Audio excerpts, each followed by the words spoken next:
എന്താ മോൾക്ക് വിഷമം? പരീക്ഷയില് മാർക്ക് കുറഞ്ഞോണ്ടാണോ? എന്താ കാര്യം? ഒന്നും പറയണ്ട ടീച്ചറെ. മാളൂന് പരീക്ഷയിൽ മാർക്ക് തീരെ കുറവാണ്. അതുകൊണ്ട് ഇത്തവണ ട്യൂഷന് അവളെ ടീച്ചറുടെ വള്ളത്തോൾ സ്റ്റഡി സെന്ററിൽ ചേർക്കണം എന്ന് പറഞ്ഞിരിക്കുകയായിരുന്നു. ആഹാ, നല്ല കാര്യം. വള്ളത്തോൾ സ്റ്റഡി സെന്ററിൽ ഇത്തവണ 100% വിജയം. എല്ലാവർക്കും നല്ല മാർക്കും ഉണ്ട്.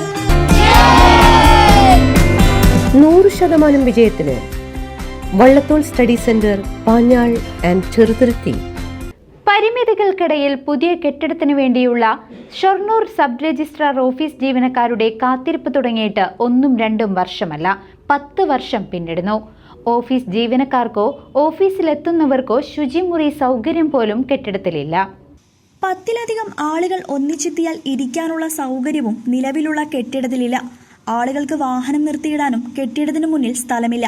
ഇങ്ങനെ ദുരിതങ്ങൾക്കിടയിലാണ് ഷൊർണൂർ സബ് രജിസ്ട്രാർ ഓഫീസ് നിലനിൽക്കുന്നത്. ഓഫീസിന് പുതിയ കെട്ടിടം വേണമെന്നാവശ്യപ്പെട്ട 2015 അപേക്ഷ നൽകിയത്. പിന്നീട് ഷൊർണൂർ ഫയർ സ്റ്റേഷന് മുൻവശത്തെ നഗരസഭയുടെ ഉടമസ്ഥതയിലുള്ള 7 സെന്റ് സ്ഥലം നഗരസഭയും വിട്ടു നൽകി. സംസ്ഥാന സർക്കാരിൽ നിന്നും 2 കോടി രൂപയും കെട്ടിട നിർമ്മാണത്തിന് വേണ്ടി അനുവദിച്ചു. ആദ്യഘട്ടത്തിൽ പ്രവൃത്തികൾ വേഗത്തിൽ നീങ്ങിയെങ്കിലും പിന്നീട് മന്ദഗതിയിൽ ആവുകയായിരുന്നു. തുടർ നടപടിക്രമങ്ങൾ പൊതുമരാമത്ത് വകുപ്പ് കെട്ടിടം വിഭാഗത്തിന്റെ കീഴിലായതോടെ പിന്നീട് മെല്ലെ പോക്കായി.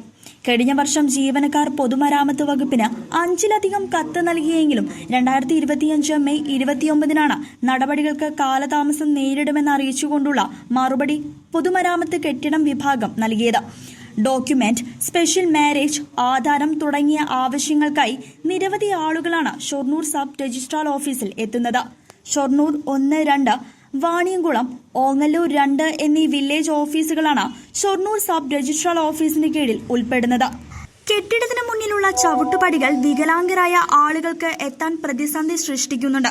ചില ഘട്ടങ്ങളിൽ മറ്റുള്ള ആളുകളുടെ സഹായത്തോടെയാണ് ഇവരെ ഓഫീസിലെത്തിക്കുന്നത് എന്നാണ് ജീവനക്കാർ പറയുന്നത്.